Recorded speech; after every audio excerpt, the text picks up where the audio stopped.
കൊട്ടാരക്കര തമ്പുരാൻ 8 ദിവസത്തെ കഥയാക്കി വിഭജിച്ച് നിർമ്മിച്ച രാമനാട്ടമാണ് പിൽക്കാലത്ത് കഥകളിയായി പരിണമിച്ചത്. കഥകളി വേഷത്തെ പരിഷ്കരിക്കുകയും ചെണ്ട ഉപയോഗിക്കുകയും ചെയ്ത് വെട്ടത്തു നാട്ടുരാജാവായിരുന്നു. പാട്ടിനായി പ്രത്യേകം ആളെ നിർത്തുന്ന രീതിയും വർണ്ണഭംഗിയുള്ള കിരീടങ്ങളും കടുത്ത നിറത്തിലുള്ള കുപ്പായങ്ങളും പല വർണ്ണങ്ങൾ ഉപയോഗിച്ചുള്ള മുഖത്തെടുത്തുമെല്ലാം വെട്ടത്തു രാജാവിൻ്റെ സംഭാവനയാണ്. ഇതിനെ വെട്ടത്തു നാടൻ എന്നാണ് വിളിക്കുന്നത്. വെട്ടത്തു രാജാവിനെ കഥകളി പരിഷ്കരണത്തിൽ സഹായിച്ചത് കഥകളി പ്രേമിയായിരുന്ന ശങ്കരൻ നായരായിരുന്നു. രാമായണ കഥയെ 9 ഭാഗങ്ങളാക്കി തിരിച്ച് 8 ദിവസം കൊണ്ടായിരുന്നു ആദ്യകാല അവതരണം.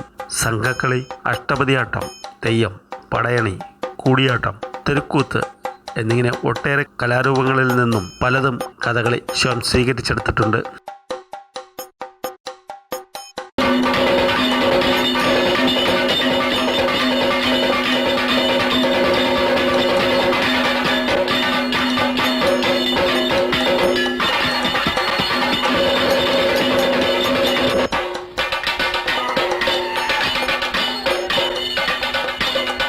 രാമനാട്ടത്തിൻ്റെ അപരിഷ്കൃത അവതരണ രീതികൾക്ക് മാറ്റം സംഭവിച്ചത് കല്ലടിക്കോടൻ, കപ്ലിങ്ങാടൻ, വെട്ടത്തുനാടൻ എന്നീ പരിഷ്കാര സമ്പ്രദായങ്ങളിലൂടെയാണ്. അഭിനേതാവ് തന്നെ ഗാനം ചൊല്ലിയാടുന്ന രാമനാട്ട രീതിക്ക് മാറ്റം വരുത്തി. പിന്നണിയിൽ ഗായകരുടെ പാട്ടിനനുസരിച്ച് നടൻ അഭിനയിക്കുന്ന രീതി കൊണ്ടുവന്നത് വെട്ടത്തുനാടൻ സമ്പ്രദായമാണ്.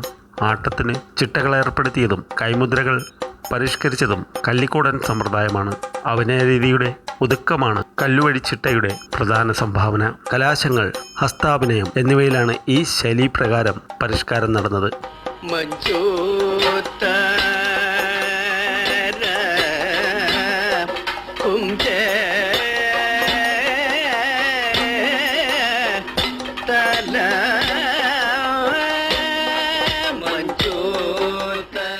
കോഴിക്കോട്ടെ മാനവദേവൻ രാജാവ് 8 ദിവസത്തെ കഥയായ കൃഷ്ണനാട്ടം നിർമ്മിച്ചതറിഞ്ഞ് കൊട്ടാരത്ത് തമ്പുരാൻ കൃഷ്ണനാട്ടം കളിക്കുവാൻ കലാകാരന്മാരെ അയച്ചു തരണമെന്നാവശ്യപ്പെട്ടെന്നും തെക്കുള്ളവർക്ക് കൃഷ്ണനാട്ടം കണ്ട് രസിക്കുവാനുള്ള കഴിവില്ലെന്ന് പറഞ്ഞ് മാനവദേവൻ അത് നിരസിച്ചെന്നും ഇതിൽ വാശി തോന്നിയാണ് കൊട്ടാരക്കര തമ്പുരാൻ രാമനാട്ടം നിർമ്മിച്ചതെന്ന് ഒരു ഐതിഹ്യമുണ്ട്.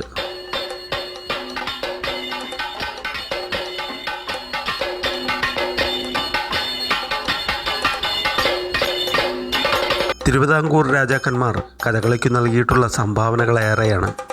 ബാലരാമഭാരതം എന്ന നാട്യശാസ്ത്രഗ്രന്ഥം രചിച്ചത് കാർത്തിക തിരുനാൾ മഹാരാജാവാണ്. നരകാസുരവധം ആട്ടക്കഥയും അദ്ദേഹത്തിൻ്റെ കൃതിയാണ്. കാർത്തിക തിരുനാളിൻ്റെ സഹോദരനായ അശ്വതി തിരുനാളിൻ്റെ കൃതികളാണ് രുക്മിണി സ്വയംവരം, അംബരീഷ ചരിതം, പൂതനാമോക്ഷം, പൗണ്ഡ്രകവധം എന്നീ ആട്ടക്കഥകൾ.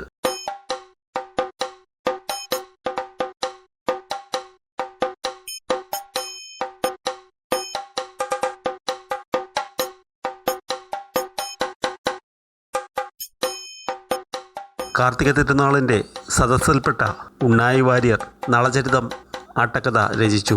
അശ്വതി തിരുനാളിൻ്റെ പിതാവ് കിളിമാനൂർ കോയിത്തമ്പുരാൻ കംസവധം എഴുതി. രാവണ വിജയം ആട്ടക്കഥയുടെ കർത്താവ് വിദ്വാൻ കിളിമാനൂർ കോയിത്തമ്പുരാനാണ്.